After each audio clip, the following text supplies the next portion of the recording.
A Raquel que atendeu o nosso convite. Estou um pouco doentinho hoje. Eu vou pedir os irmãos que até pus o nosso grupo de oração para a galera estar orando para mim. Para que eu pudesse estar bem, para estarmos juntos essa noite. Mas antes da gente continuar, eu tive que passar da lista do tanto de aniversariante, eu acho que eu perdi. Ela me passou os papelzinhos. Daqui a pouco, se eu achar, eu lembro e falo de novo. Mas antes da gente continuar, eu queria chamar aqui o Divino e a Joana, porque nós vamos apresentar o Isaac ao Senhor. Queria chamar a titia aqui também,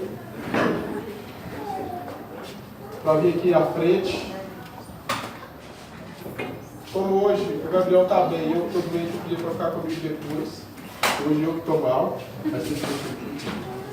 Vou chegar isso para cá. Opa! Obrigado, desculpa.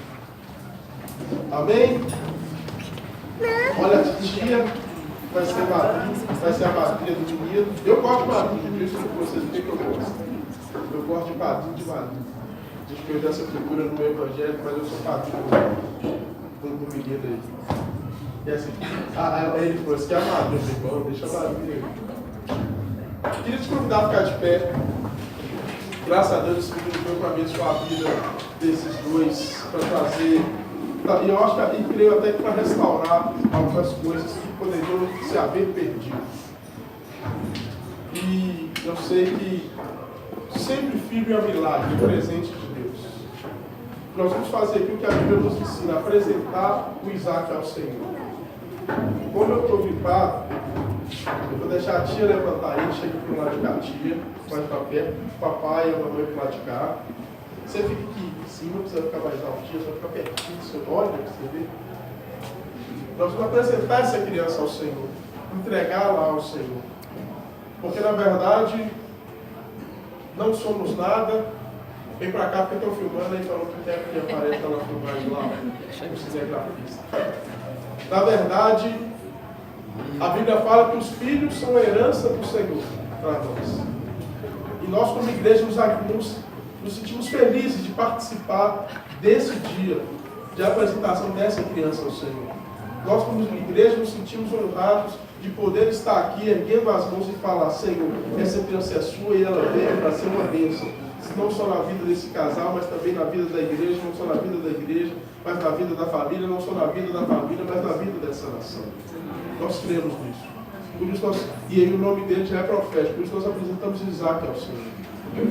Queria que você erguesse as suas mãos aqui para frente. Senhor Deus e Pai, nós te agradecemos por essa noite. Te agradecemos, ó Deus, pela vida de Isaac. Te agradecemos pelo milagre dele ter vindo ao mundo. Te agradecemos, ó Deus, porque a despeito de tudo que aconteceu, nós sabemos que existe um propósito do Senhor para a vida dessa criança.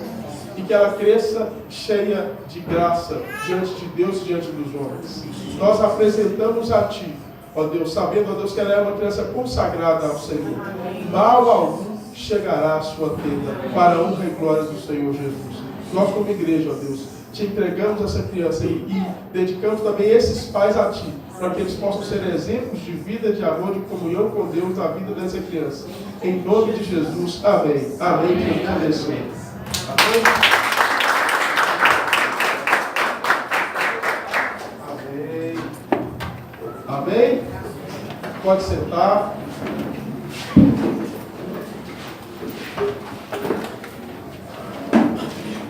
Vamos ter uma breve reflexão hoje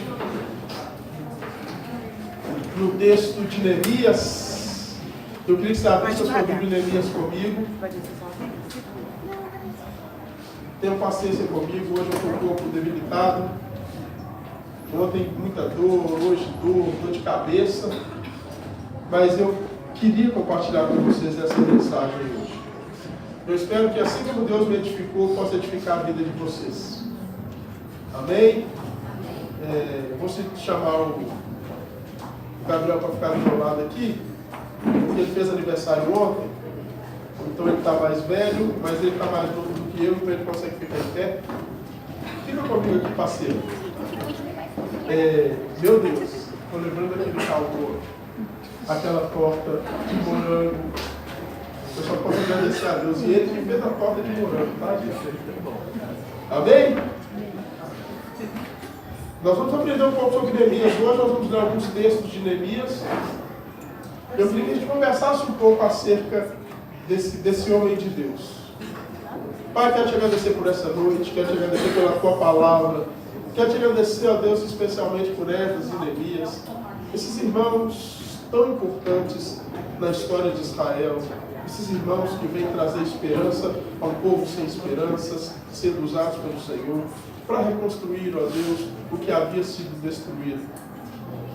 Para trazer, ó Deus, de volta a honra àqueles, ó Deus, que a haviam perdido. Peço ao Senhor, ó Deus, que em nome de Jesus possa falar poderosamente conosco esta noite. Peço ao Senhor, ó Deus, que abençoe, ó Deus, aqueles que estão presentes, aqueles amados irmãos que não estão aqui hoje, como a Marusa que foi possibilitada de vir, mas que depois vai assistir esse vídeo. Ó Deus, nos abençoe. Precisamos do Senhor, precisamos de ouvir a tua voz. Seja glorificado em nosso meio, em nome de Jesus. Amém. Amém? Amém. Antes de começar, começando a leitura do texto, eu queria resgatar, inclusive, alguns dos hinos que nós cantamos aqui essa noite. Porque alguns dos hinos que nós cantamos aqui essa noite têm mais a ver com o contexto veterotestamentário do que com o novo. E tem muito a ver com a vida de Neemias e de Esdras. Quando nós cantamos que ele é o leão da tribo de Judá.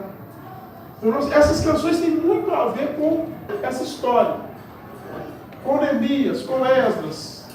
E é interessante notar que Esdras e Neemias já estão ali quase no finalzinho do Antigo Testamento. O que a gente chama de Antigo Testamento. Neemias e Esdras, na verdade, no início eles eram um livro só. Era um compêndio só. Mais tarde houve a separação.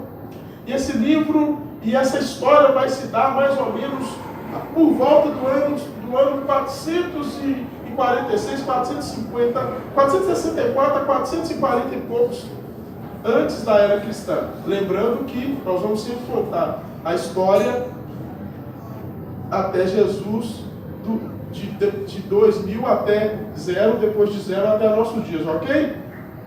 Ou seja, esse livro é um dos últimos livros, é uma das últimas histórias do Antigo Testamento.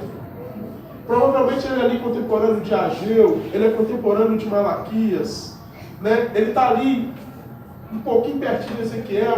Todos esses profetas que foram os últimos profetas veterotestamentários são contemporâneos dessa história. Alguns profetas vão vir antes, como Isaías, como Jeremias, né, que viram o que haveria de acontecer, que viram a destruição de Jerusalém. Neemias está bem depois. Ele viveu, ele provavelmente, e muito provavelmente, nem conhece Jerusalém. Jerusalém não é a sua casa de nascimento, não é o seu local de nascimento. Muito provavelmente ele vai estar nascendo lá na Babilônia, ele já nasce dentro do cativeiro. E isso é muito importante para a nossa compreensão do texto e, a partir do texto, deixar com que Deus fale conosco. Amém? Vamos ler Neemias. Palavra de Neemias, filho de Acalias, no mês de Quisleu, no 20º ano, quando eu estava na cidade de Suzã. Anani, um de meus irmãos, veio de Judá com alguns homens. Perguntei-lhes pelos judeus que voltaram, os que sobreviveram ao cativeiro, e a respeito de Jerusalém. Eles me responderam: os que sobreviveram ao cativeiro estão passando grande aflição e vergonha lá na província. Os muros de Jerusalém foram derrubados e as portas da cidade queimadas. Depois de ouvir estas palavras, sentei-me e chorei. Lamentei por alguns dias e continuei a jejuar e a orar perante o Deus dos céus. Eu disse: ó Senhor, Deus do céu, Deus grande e temível, que cumpres a tua aliança e usas de misericórdia para com aqueles que te amam e obedecem aos teus mandamentos. Os teus olhos estejam abertos, os teus ouvidos atentos para ouvires a oração do teu servo. O que faço diante de ti, de dia e de noite, pelos israelitas, teus servos. Confesso os pecados que nós, os israelitas, temos cometido contra ti. Sim, eu e minha família pecamos contra ti. Temos agido de forma perversa contra ti, e não temos obedecido os teus mandamentos, nem os seus estatutos e as leis que ordenastes ao teu servo Moisés. Lembra-te agora do que dissestes a teu servo Moisés. Se fordes fiéis, eu espalharei entre os outros povos. Se fordes infiéis, eu vos espalharei entre os outros povos. Mas, se voltardes para mim, e obedecerdes aos meus mandamentos e o praticardes, ainda que os vossos exilados estejam dispersos pelos lugares mais distantes debaixo do céu, de lá os ajuntarei e os trarei para o lugar que escolhi para estabelecer o meu nome. Eles, os teus servos e o teu povo, que resgatastes com teu grande poder e com teu braço forte. Ó Senhor, que os teus ouvidos estejam atentos à oração deste teu servo, e à oração dos teus servos, cujo prazer está em temer o teu nome. Faze com que o teu servo seja bem sucedido hoje, concedendo-lhe a benevolência deste homem. Nessa época, eu era copeiro do rei. Vamos ler um pouquinho do 2. No mês de Nisan, no 20º ano do rei Artaxerxes, quando eu estava servindo o vinho do rei, dei-o ao rei. Nunca antes eu tinha estado triste na sua presença. O rei me perguntou: por que o teu rosto está triste? Se não estás doente, isso só pode ser tristeza de coração. Então tive muito medo e disse ao rei: ó rei, viva para sempre. Como o meu rosto não estaria triste, se a cidade em que está o sepulcro dos meus pais está devastada e as portas foram destruídas pelo fogo? Então o rei me perguntou: onde está? O que estás pedindo? Nesta hora eu orei a Deus dos céus e disse ao rei: se for do teu agrado, o seu servo puder contar com a tua benevolência, peço-te que me deixes ir a ajudar a cidade do sepulcro dos meus pais, para que a reconstrua. Então o rei, tendo a rainha sentada ao seu lado, me perguntou: quanto tempo durará essa viagem? Quando voltarás? Depois de informar sobre a duração da viagem, ele concordou em me deixar ir. Amém? E aqui a história vai continuar, ele vai deixar ir. O rei vai dar cartas para que ele possa chegar em segurança. O rei vai dar autorização para que ele possa, ao longo do caminho, recolher materiais para a reconstrução dos muros. E essa história é tão linda e tão significativa, fala tanto com a gente hoje. E a gente poderia aqui explorar muitos aspectos dessa história. Poderíamos talvez enfatizar a teologia do livro de Neemias, que é uma teologia voltada para um Deus que é um Deus de misericórdia, para um Deus que é um Deus que é capaz de reconstruir a nossa vida das cinzas. É muito interessante ver que Neemias é essa pessoa que tem sensibilidade de ouvir a voz do Senhor, de orar, de jejuar, de buscar ao Senhor. Neemias é um autor genial. Ele escreve como ninguém. A peça de Neemias e Esdras é singular em todo o Antigo Testamento. Na verdade, você não tem uma literatura como a dele lá no Antigo Testamento, escrito como ele escreveu. É interessante descobrirmos quem é Neemias. Segundo alguns historiadores, Neemias é um nobre. Neemias é alguém que vive com a nobreza. É alguém que tem tudo. É alguém que pode conversar com o rei. Apesar de ser servo, Neemias não é escravo. Existe nessa época uma diferença entre aquele que é escravo, ou seja, que tem um serviço pesado, braçal pesado, é aquele que é servo, é aquele que serve, é aquele que está próximo. E Neemias é servo, é aquele que está próximo ao rei. O trabalho de Neemias era um trabalho de muita honra. Neemias, ele era alguém em quem o rei confiava. Ao ponto de Neemias provar da bebida que o rei iria tomar para ver se estava envenenado. E se Neemias, quando chegasse diante do rei, falar, pode comer que está tudo ok, o rei comia, o rei bebia. Neemias era alguém que o rei confiava. Neemias vivia uma vida confortável, vivia no palácio. Neemias vivia talvez a vida que muitos de nós procuramos viver.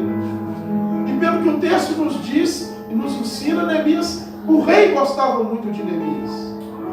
O rei tinha muito apreço por Neemias. O rei, quando Neemias pede para ir a Jerusalém, provavelmente um local que Neemias jamais conhecera, o rei fala assim, quanto tempo você vai demorar? Porque eu gosto muito de você. Na verdade, é mais ou menos isso que o rei está falando. Porque Neemias não era o único copeiro do rei. Provavelmente existiam outras pessoas que faziam esse serviço.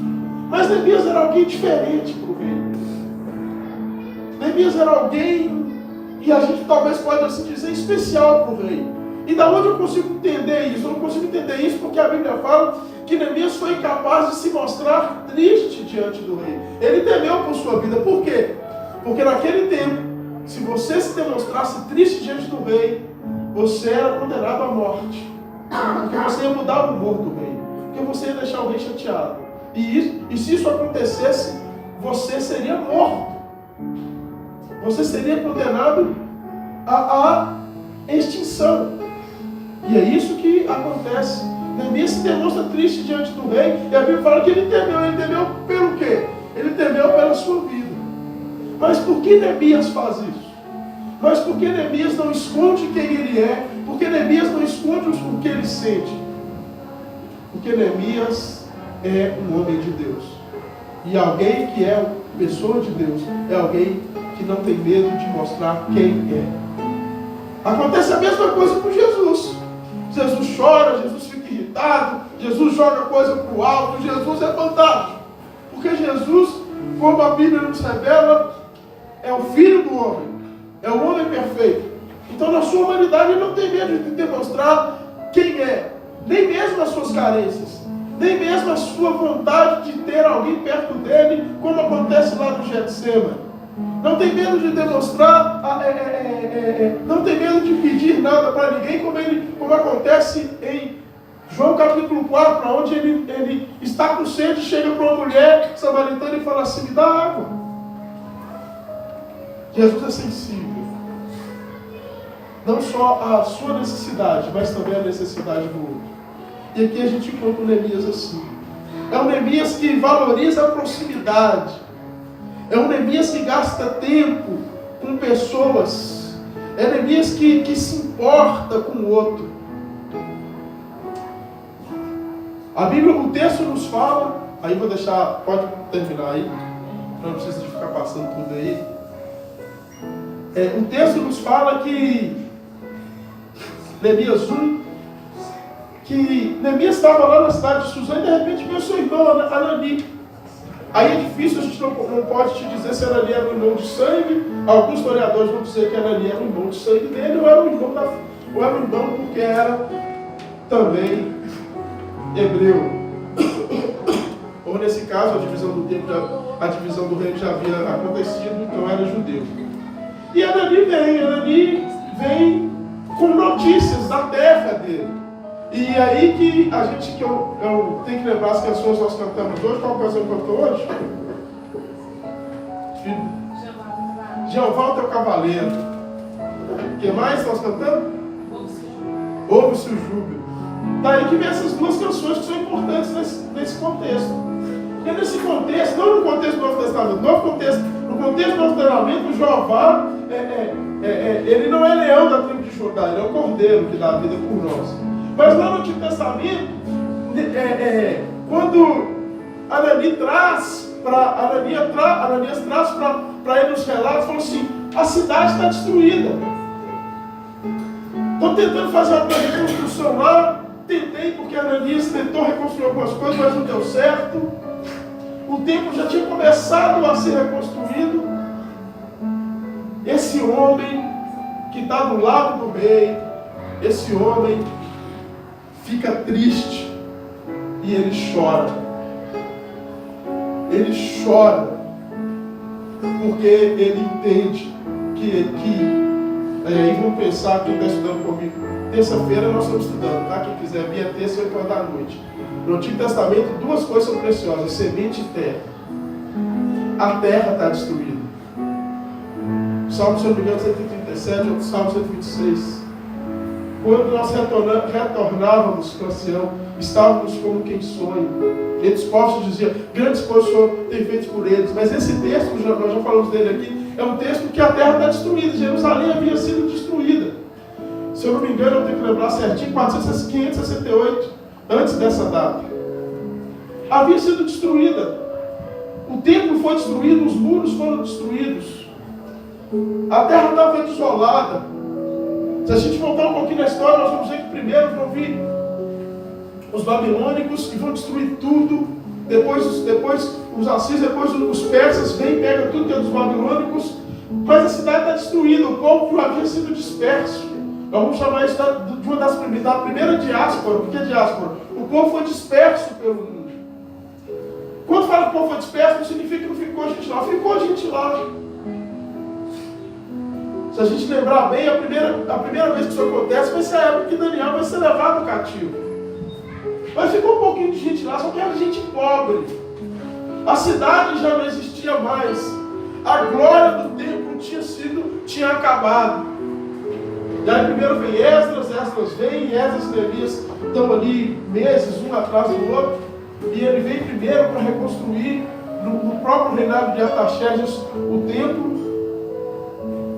E Neemias está achando que está tudo bem, de repente o seu irmão chegando e fala assim, está tudo destruído. E ele chora. E ele se entristece. Mas talvez a pergunta seria, o que eu tenho a ver com isso? Talvez ele poderia pensar isso, porque ele nem conhecia essa cidade.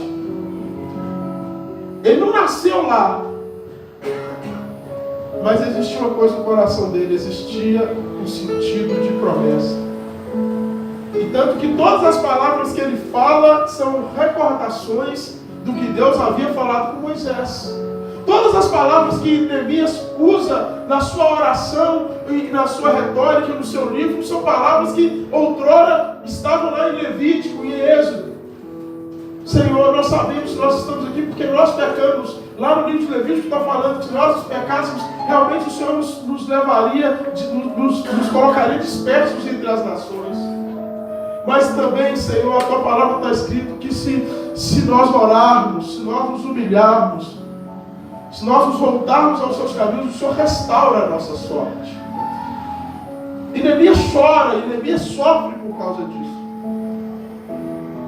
Neemias sai do comodismo, Neemias sai da zona de conforto, e Neemias se coloca, uma palavra que a gente não usa muito, mas é interessante para os irmãos pentecostais, Neemias se coloca na brecha em favor daquele povo. Ele vira e fala assim, se não tem ninguém para fazer alguma coisa, eu farei. E a primeira coisa que Neemias faz, Neemias, após chorar, ele vai se colocar aos pés do Senhor Deus. Ele vai orar. E muito provavelmente, desde quando ele recebeu essa notícia, até o dia em que ele vai estar com o rei, com cara triste, vão se passar 4 meses. De 3 a 4 meses de sofrimento. De 3 a 4 meses de oração. De 3 a 4 meses se colocando diante do Senhor de dia e de noite, como ele fala nos textos. No texto falando, Senhor, restaura a nossa sorte. A palavra do Senhor nos diz que se nós nos arrependermos, Senhor, o Senhor nos traria de volta ao centro da sua vontade e restauraria a nossa cidade. E é essa oração que ele começa a fazer todos os dias diante de Deus. E é esse coração de Neemias derramado, entregue ao Senhor, que faz com que Deus atenda ao seu clamor. Esses dias, eu olhando e falando algumas coisas com Deus, eu falei, Senhor, coloca em nós um coração como o de Neemias. No mundo onde está tudo tão difícil, numa época ser igreja é tão complicado. Onde cada um de nós, na nossa espiritualidade, nos tornamos tão egoístas. Porque tudo nos leva a sermos egoístas. Somos egoístas não somente enquanto indivíduos, mas somos também egoístas enquanto instituição. Porque nós pensamos tanto para dentro, porque nós pensamos tanto em nós, porque nós pensamos tanto, Senhor, leva-nos a pensar como Neemias. Desperta-nos a olhar não somente para as coisas que tem que acontecer aqui dentro, mas desperta-nos a olhar para o que está acontecendo lá fora, aonde nós podemos ser luz do mundo e sal da terra. Porque muitas vezes, e talvez Neemias poderia falar, tranquilo, mas eu estou aqui, eu sirvo a Deus, eu oro, e problema do que está acontecendo lá em Jerusalém. Mas Neemias sabia que havia promessas de Deus para restaurar aquele lugar. Tem muitas pessoas que não estão conosco, nas nossas instituições, estão lá fora, eles têm promessas de Deus para a vida deles. Que Deus nos faça ter lágrimas nos nossos olhos por pessoas que precisam do seu amor e da sua misericórdia. Que Deus nos leve a arrependermos dos nossos pecados, do egoísmo, e olharmos para fora e falar, Senhor, tem misericórdia. É interessante que Neemias assume um posto que talvez nós não assumiríamos. Ele assume o posto da culpa. Ele fala, Senhor, pecamos nós e os nossos pais. Nós erramos contra Ti. Essa advertência já está lá no livro de Deuteronômio, né? Aí quando os que gostam da maldição hereditária, que não é maldição hereditária nada que está falando lá, mas o Deuteronômio nos fala que se servirmos ao Senhor, as bênçãos de Deus estarão sobre nós. Mas se não servirmos ao Senhor, estaremos jogados aos intempéries da vida. O que acontece com esse povo é que eles foram jogados aos intempéries da vida, e Deus sempre os advertia. Gente, permaneçam no meu caminho, permaneçam na obediência à minha palavra. Inclusive essa semana a gente começa a estudar Pentateuco, provavelmente. Nós vamos aprender sobre obediência. Obedeça os meus caminhos, obedeça as minhas palavras, não se desvie dos meus mandamentos, não se desvie da minha palavra. E esse povo se desviou. E quando a gente se desvia da palavra do Senhor, o cativeiro vem. Não é Deus que nos coloca no cativeiro, é nós que nos colocamos no cativeiro, porque nos desviamos da mão e da proteção do Senhor que está sobre nós. Porque Deus não é vingativo. Não, Deus é bondoso. Deus é misericordioso. E Deus está disposto a partir do arrependimento, sempre nos colocar de volta diante das suas promessas. Neemias, seu nome tem um dos significados mais lindos da palavra. Deus consola.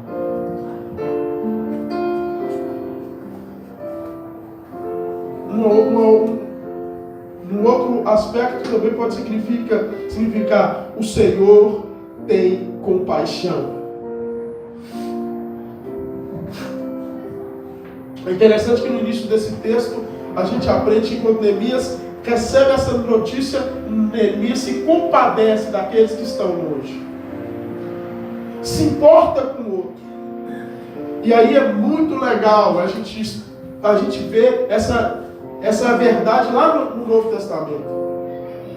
No Novo Testamento Deus fala assim, olha, eu quero falar para vocês o que é me amar, o que é se importar. Ter um olhar diferente para quem não faz o que a gente quer. Porque amar é investir o seu melhor no pior do outro. Jesus é aquele que tem compaixão daqueles que são colocados no seu caminho. Jesus é aquele que tem compaixão daqueles que, independente se querem sua bênção, estão perto dele. É lógico que existem alguns momentos que Deus os deixa ir embora. Mas existem outros momentos que Jesus fala assim, vamos alimentar todo mundo com o que nós temos. A palavra do Senhor nos fala que certa vez Jesus andando para entrar na cidade de Jericó, nós estudamos esse texto uma vez, ele entrando na cidade de Jericó, existia um cego. Esse cego gritava, Senhor, tem compaixão de mim. Na verdade, esse cego está falando, Senhor, se coloca no meu lugar. Olha como que é difícil eu viver essa vida. Deus nos ensine e, através do seu Espírito, traga compaixão para o nosso meio. Para que nós possamos aprender a nos colocar no lugar do outro. Porque quem se coloca no lugar do outro não julga, abraça. Quem se coloca no lugar do outro não joga pedras. Às vezes a gente joga muita pedra porque a gente não se coloca no lugar do que sofre. É muito interessante porque às vezes o pessoal fala assim, mas pode falar mal de instituição? Instituição fala, pode. Jesus fez isso. Com quem era mal, com o fariseu que era mal, com gente que era mal, ele falou, o próprio João Batista, raça de víboras. Mas com aquele que era necessitado, Jesus sempre teve compaixão. Com aquele que precisava, Jesus sempre estendeu a mão. Jesus chega no templo, Jesus não tem dó, Jesus não tem palavra para quem está roubando o Senhor. Jesus não tem palavra, a palavra de Jesus é jogar para o alto e falar, está errado. Estão fazendo a casa do meu pai, casa de ladrão. Mas lá fora, quando Jesus está lá fora, antes de entrar no templo, quando ele encontra um jovem que há 38 anos, aí é recordação. Já estudamos esse texto também, 38 anos é a linguagem de João para falar do povo do deserto. Quando ele encontra um jovem lá fora, ele se aproxima e fala, o que está acontecendo, Senhor? Não tem ninguém que me joga lá dentro. A esse Jesus não tem acusação. Jesus poderia ter falado, poxa, mas você podia pedir para alguém. Não, Jesus não acusa. Jesus se coloca no lugar. Compaixão é se colocar no lugar e entender o que eu gostaria que o outro fizesse por mim. O que eu gostaria que o outro fizesse por mim. Se eu estivesse no lugar dele, o que eu queria que ele fizesse? O que eu queria, qual a atitude que eu gostaria que ele tivesse se eu estivesse no lugar dele?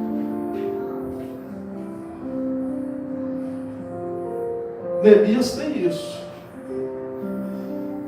Neemias fica sabendo que o seu povo, que nem o conhecia, ninguém nem sabia quem era Neemias. Neemias talvez, e eu fico imaginando, talvez seria até odiado pelo povo, porque ele servia ao rei. Tanto que quando ele chega lá na sua terra, ele vai ter perseguições de dentro, porque o povo de Neemias o persegue, e tem perseguições de fora. Tem perseguições de pessoas que deveriam ajudá-lo, mas talvez a pessoa pensava, o que esse cara está fazendo aqui? Esse cara estava lá no Bembão, nós sofremos a nossa vida toda, mas Neemias se coloca no lugar dessas pessoas e leva para elas a palavra de restauração. Que Deus nos ensine a levar, talvez até pessoas que não gostem da gente, palavra de restauração. Que Deus nos ensine a aprender a suportar aqueles que têm debilidades na sua vida e que não conseguem nem mesmo ouvir falar do Senhor. Que Deus nos ensine a amar essas pessoas. E se a gente não conseguir falar, porque para nós a linguagem querigmática, o querigma é muito importante proclamar, que a gente possa agir amando essas pessoas, fazendo coisas por elas, para que elas possam entender que é Deus que está por trás disso tudo. Neemias se importa com o outro, e se importar com o outro, na palavra do Senhor, é se importar com Deus. Neemias tem compaixão. O que é isso? É um sentimento de bondade para com o outro no seu infortúnio. E aí esses dias eu fiquei pensando, porque tem hora que a gente não tem compaixão, a gente tem dó. E dó é um sentimento mesquinho. Dó, o sentimento de dó é um sentimento, a gente diminui o outro quando você tem dó. Quando você tem compaixão, não, você se coloca no lugar. Tem hora que você passa numa rua e tem alguém lá caído e você fala, nossa, que dó, eu acho que ele está com fome. Você o diminuiu. A compaixão não, você se coloca no lugar. Se colocar no lugar é mais difícil. Sentir dó é mais fácil. Porque sentir dó nos coloca no trono, nos coloca acima. Sentir compaixão não. Nos coloca na situação. Que Deus nos ensine em como Cristo foi alguém de compaixão. E E aí a nossa vida muda. Aí a nossa visão muda. Eu estava com um amigo meu, ele contando a história que ele estava passando na rua e tinha uma pessoa passando frio e ele tinha comprado uma jaqueta, 250 pau. Falou, essa jaqueta é top, tinha alguém passando frio. Quando ele olhou para aquela pessoa, ele falou, como é que eu posso ficar com a jaqueta de 250 reais? O cara está passando frio, tirou e deu pro cara. Não, lógico que isso assusta a gente. Agora imagina como ficou o coração daquele que recebeu. Um outro amigo meu me contou uma história que certa vez ele passava, uma pessoa estava passando necessidade. Esse amigo meu é fissurado em relógio, fissurado. E eles sentaram assim, eles pulavam o outro, ele falou assim, eu estou passando necessidade, eu preciso comprar comida para minha casa. Esse amigo meu tirou o relógio e falou assim, vende esse relógio e compra comida. Ele me conta a história que na outra semana o rapaz que ele discipulava voltou e falou assim, deixa eu te falar, eu não tive coragem de vender o relógio. Cara, por que, senhor? Não, porque quando eu fui vender o relógio, a pessoa que ia comprar falou, esse relógio, se você quiser vender barato esse relógio, você vai vender por uns 250, 300 reais. Aí você vai estar dando para os outros esse relógio. Aí esse amigo meu falou com ele assim, você acha que eu não sabia o valor do relógio? Fui eu que comprei. Mas você e a sua família são mais importantes. Esses testemunhos mexem comigo e me fazem entender que eu estou muito distante de quem é Jesus. Nós temos dificuldade de dar dízimo e oferta. Nós temos problema com dízimo e oferta. Quanto mais viver essa vida que Jesus viveu. Eu vi um negócio na internet esses dias que eu achei interessante. Jesus não foi dono de nada, tudo que ele teve foi emprestado. Ele não tinha onde recostar a cabeça. E mesmo assim, tudo que vinha a ele repartia. O que tem aí? A pessoa está com fome. Senhor, nós não temos nada. Hoje não tem nada, mas vai ter um rapazinho ali que está com um pouquinho de pão e de peixe, ele falou que divide com a gente. Aí Jesus fala assim, então vamos dividir com todo mundo. Sabe por quê? Porque tem 3 dias que esse pessoal está atrás da gente. Tem 3 dias que esse pessoal não sabe o que é eu não direito. Tem 3 dias que esse pessoal deixou o seu serviço e não ganha dinheiro. Jesus está falando, eu sei o que eles estão passando. Então, compaixão é, eu vou repartir o que a gente tem.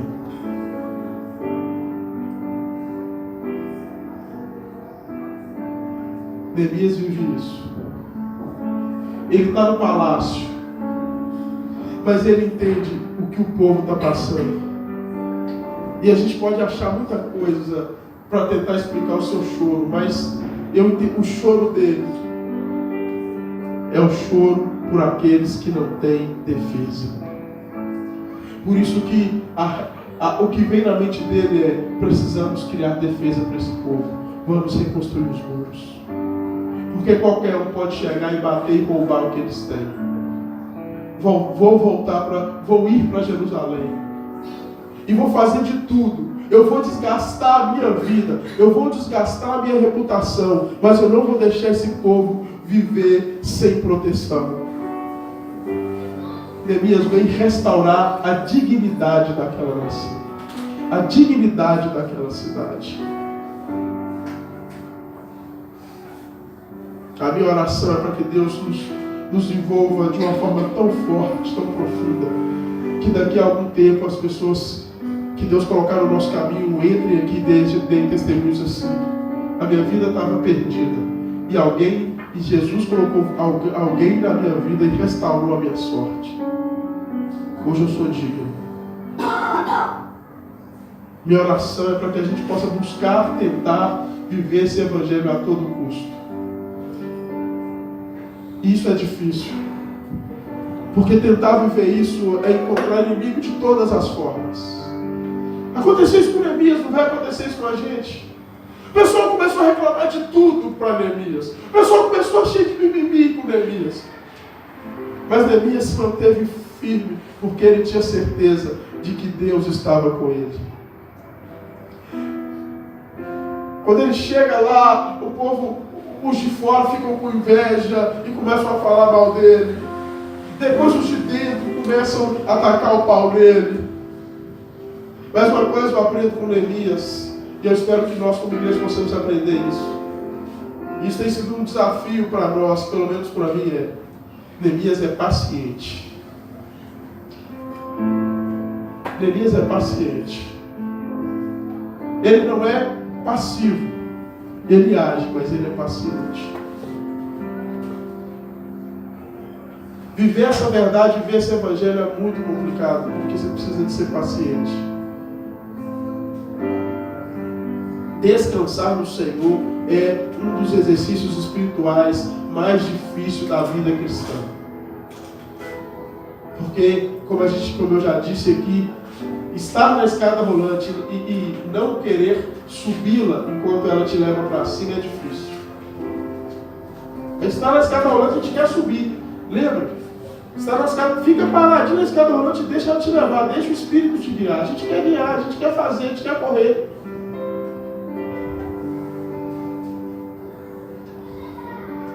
Neemias não, ele é paciente.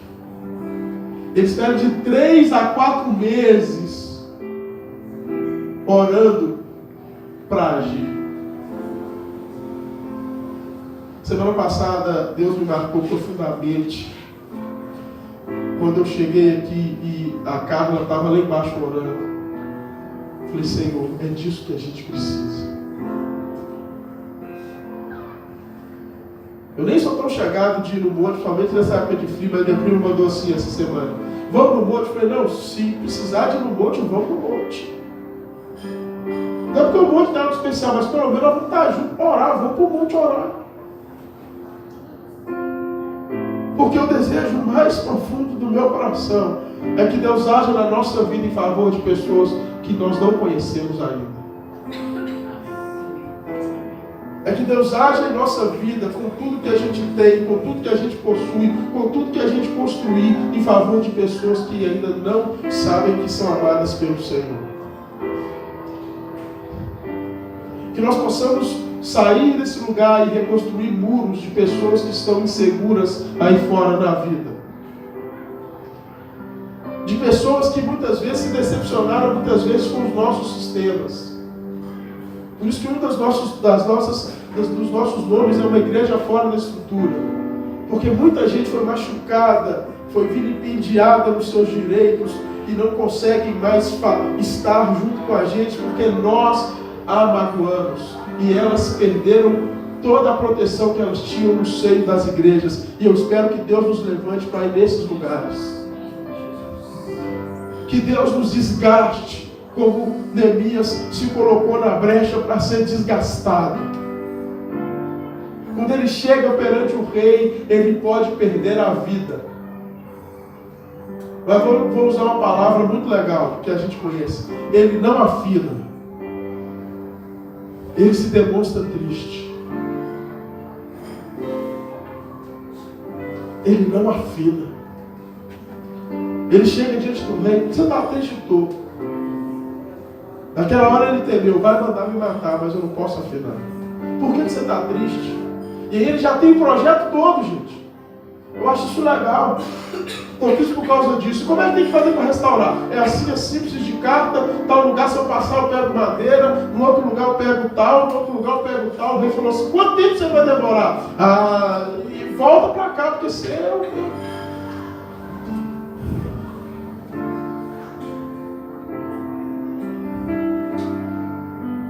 Que Deus nos levante para desgastarmos o que temos, os nossos recursos. Porque tudo que a gente tem vai passar.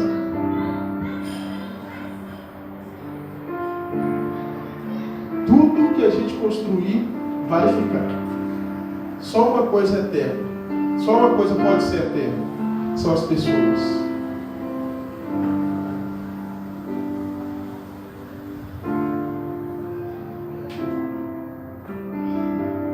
Compaixão só é verdadeira quando gera ação. Pena é um sentimento de pré-julgamento. Coitado. Compaixão não, ela aparece.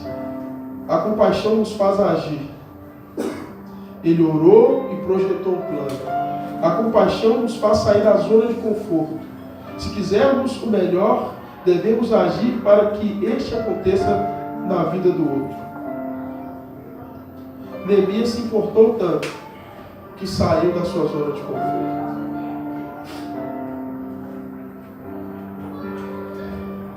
Semana que vem, nem está escrito ali, a gente está promovendo aqui, nós abrimos o nosso espaço para que pessoas que congregaram com a gente há muitos anos, não estão em igreja nenhuma mais, possam estar aqui. Sabe por quê? Como que esse negócio nasceu? Todo ano o pessoal tem um encontro. Todo ano. E o ano passado não tiveram. E eu e o Tiago estavam conversando no Zap. Agora eu sei também, está passando por um período difícil, está na praia, alugou uma casa na praia. Ele até falou assim, não, vou pedir transferência para cá. Eu falei, querido, eu quero obedecer a palavra. A palavra fala que Jesus deixou as 99, foi ele agradeceu. Guarda meu quarto, estou indo ali comprar um. Ele falou que assim, separa o meu quarto, eu estou indo ali comprar um protetor solar. E nessa conversa que eu estava tendo com o Tiago, eu não sei se essas pessoas vão vir. Eu falei com o Tiago assim, eu estava conversando sobre as pessoas antigas, pessoas que passaram por momentos difíceis na vida e que de alguma forma não andam mais com o Senhor. Eu falei, Tiago, vamos fazer o seguinte, senhor. Todo ano o pessoal reúne, vou falar com a gente para esse pessoal reunir no nosso espaço. E o único intuito que tinha no meu coração era, Senhor. E ainda falei com o Tiago, eu quero só que eles saibam que se eles quiserem, vai ter um lugar de braços abertos para os acolher. Do jeito que eles tiverem. Eles não precisam estar bem. Eles não precisam estar gostando das coisas que a gente gosta. Eu só quero que eles saibam que nós queremos ser um local de esperança para eles. Aí estavam juntando negócio, pedindo oferta, diz daquilo. Eu mandei para a Ângela esses dias. Ângela, vamos tentar não vender nada. A oferta que o pessoal der, vamos dar. Fala, pessoal, não pode vir que é de graça. Porque se depender do nosso dinheiro, para que eles possam entender que Jesus nos ama, a gente atrasa os nossos projetos. Porque o que é os nossos projetos diante de uma pessoa? O que é a compra de alguma coisa diante de alguém se rendendo aos pés do Senhor e encontrando a esperança de volta? Foi isso que Neemias fez, querido. Neemias não teve por preciosa a sua vida. Ele na sua devoção, porque isso é uma verdadeira devoção ao Senhor. Ele se importou com pessoas que ele não conhecia. Ele se entregou a um projeto, a pessoas que talvez ao o encontrarem o iriam desprezar.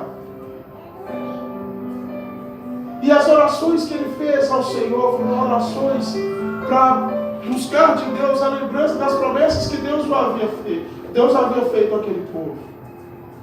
Senhor, o Senhor falou com Moisés que se a gente errasse, o Senhor iria nos jogar, nos dispersar. Mas o Senhor também falou com Moisés que se nós nos arrependêssemos, o Senhor nos traria de volta e nos daria a terra de novo. O Senhor falou com Moisés que se nós nos arrependermos, o Senhor reconstruiria a nossa segurança de novo. Então, Senhor, eu me coloco à sua disposição e eu oro pedindo perdão pelos pecados que os meus pais cometeram. E eu me coloco no meio desses pecados também, para que esse povo saiba que o Senhor é Deus misericordioso, é Deus bondoso, é Deus que perdoa, é Deus que traz para perto. para que esse povo saiba que a imagem do Senhor de vingança que foi contada para eles é mentirosa, é mentira. O Senhor não é Deus que age com vingança, mas o Senhor é Deus que age com misericórdia. O Senhor é Deus que age com compaixão.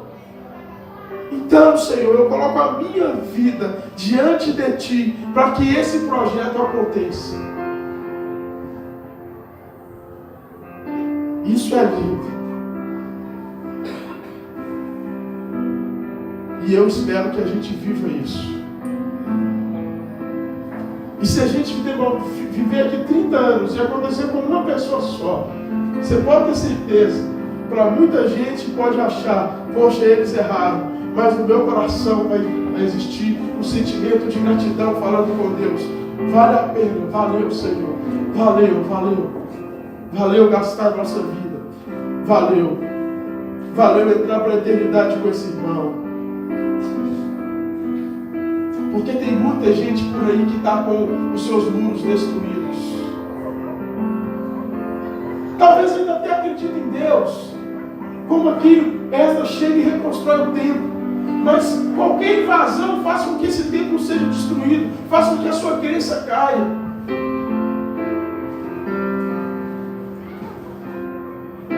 Talvez você não saiba.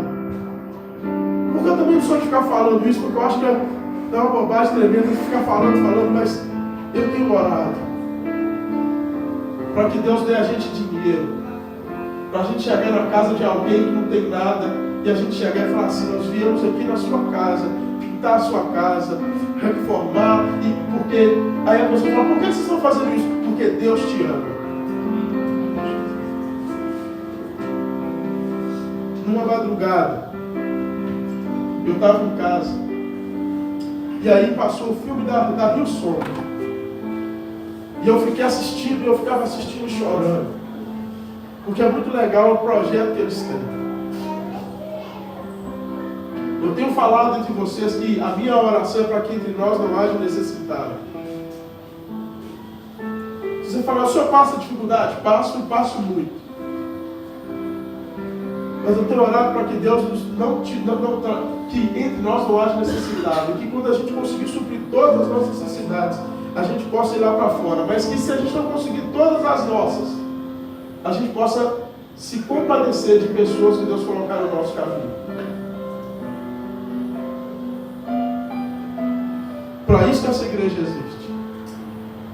E nós temos falhas assim. Um amigo meu me mandou esses dias um texto falando assim: não se culpe tanto pelas coisas que não acontecem. Mas eu choro no caso assim. Falo: Senhor, me ajuda. Poxa, Senhor, isso aqui não está acontecendo, aquilo ali. Senhor, onde que eu estou sendo culpado? Eu falo isso comigo. Lógico que eu falo. Lógico que é triste para mim. Mas eu falo com Deus, para além disso: Senhor, mas apesar de todas as falhas que nós temos, nos ajude a sermos abençoadores, como Neemias foi. Nos ajude a olhar para as pessoas que o Senhor vai colocar no nosso caminho e nos ajude a nos entregar a essas pessoas como o Senhor se entregou e morreu na cruz por elas. Nos ajude, Senhor. Nos ajude a ir além. Nos ajude a fazer mais. Nos ajude a sermos efetivos na nossa espiritualidade para com o outro, Senhor. Porque quando o Senhor morreu na cruz, o Senhor não morreu na cruz por você, o Senhor morreu na cruz por nós. E o Senhor nos ensinou que esse é o caminho. Neemias se encheu de compaixão. E Neemias enfrentou todas as dificuldades. E ele foi. Ele saiu da sua zona de conforto. Que o Senhor nos ensine, nos tire da nossa zona de conforto. Que o Senhor nos tire do local onde nós nos sentimos protegidos.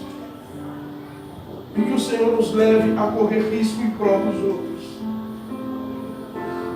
Porque ser cristão é correr risco em prol do outro. No segundo século houve uma praga, houve uma epidemia forte em Jerusalém. Ninguém saía na rua. Quando você andava na cidade, pessoas estavam morrendo na rua. Só um grupo de pessoas saiu na rua. Só os cristãos.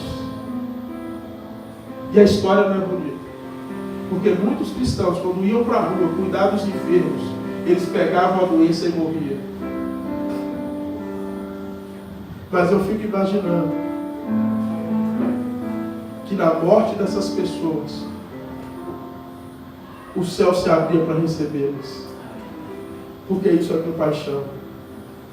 Porque quem está lá morrendo, quem está lá precisando da nossa mão, do nosso carinho, do nosso abraço, quando nós nos achegamos a eles, eles conseguem enxergar Jesus. Eles conseguem entender: Deus me ama, porque Deus enviou alguém ao meu auxílio. Neemias foi esse, que foi ao auxílio. Neemias foi esse, que em 52 dias, a restauração dos muros era algo tremendo, mas porque a mão do Senhor estava sobre ele, ele demorou de 3 a 4 meses para conversar com o rei. Mas em 52 dias, os muros foram restaurados. Eu creio que se a gente buscar fazer, a gente faz a nossa parte. E o milagre a gente deixa por conta de Deus. A gente faz o que está na nossa mão. A gente ora, a gente busca, a gente planeja, mas a gente entrega nas mãos do Senhor. Porque o resto é por conta dele. E quando a gente assustar, tem gente restaurada, tem gente curada, tem gente salva. Minha oração é para que Deus nos levante, Deus nos use com o seu poder e com a sua glória. Hoje eu saí e minha mãe falou assim: não prega não, liga para alguém. Eu passei mal, dormi ontem, fiquei na sala para não incomodar a Daniela. Mas eu falava com Deus: Deus, vai eu mesmo. Porque eu creio que o Senhor está nos levantando para isso. Para muitas vezes ir no sacrifício. Para muitas vezes ir na força que tem. E o resto, o Espírito do Senhor completo. Que Deus nos abençoe. Te agradeço muito, Senhor, por essa noite. Te agradeço pelo Teu Espírito em nós. Te agradeço, ó Deus, pela história de Esdras e Neemias. Te agradeço, ó Deus, por cada irmão precioso que está aqui essa noite. Te agradeço, ó Deus, pelos planos e projetos que nós temos. Te agradeço, ó Deus, por tudo que está acontecendo. Porque eu sei que o Senhor está conosco. E o que eu peço ao Senhor, meu Pai, que em nome de Jesus nos use, a despeito de tudo que somos e a despeito das falhas que temos. Não queremos conviver com essas falhas. Nos ajude a ser melhor, para a honra e glória do Teu santo nome. Mas que nós não venhamos parar, ó Deus, independente do que aconteça. Porque tem gente que precisa de nós. Então nos leve, Senhor, a cumprir o Teu chamado, a sermos verdadeiros adoradores que Te adorem em todo lugar e em espírito e em verdade, para a glória de Jesus. Amém. Que Jesus te abençoe. Amém. Amém. Só deixando aqui os recados. Próximo sábado, 30/6, a partir das 5 da tarde, às 7 horas, nós vamos ter um encontro retrô. Caso você não possa vir, esteja em oração, mas se possível venha. Você conhecer outras pessoas, conversar. Sábado, dia 7/7, às 18 horas, nós vamos ter um momento das mulheres. Quer dizer, nós não, elas, né? Se precisar de nós vamos estar aí, nossos carros, se precisar, tá. E vai acontecer pela primeira vez no mês. Pela primeira vez aqui, e como é que é? Vai ser uma vez por mês. Vai ser uma vez por mês. Então, isso é muito legal. Deixa eu pegar meu negócio na nariz aqui. Isso é muito legal, então. E nós vamos começar a ter também. Levanta a Daiane e o Jonas aí. São aqui os nossos líderes de casais. Assim, quiseram, se disporam. O Jonas falou, poxa, é meu sonho. Então, assim, muito legal. Eu acho muito legal isso da parte deles. E aí, nós vamos ter. Eles já vão marcar a data, nós só estamos vendo a agenda dos Jonas lá por causa da faculdade.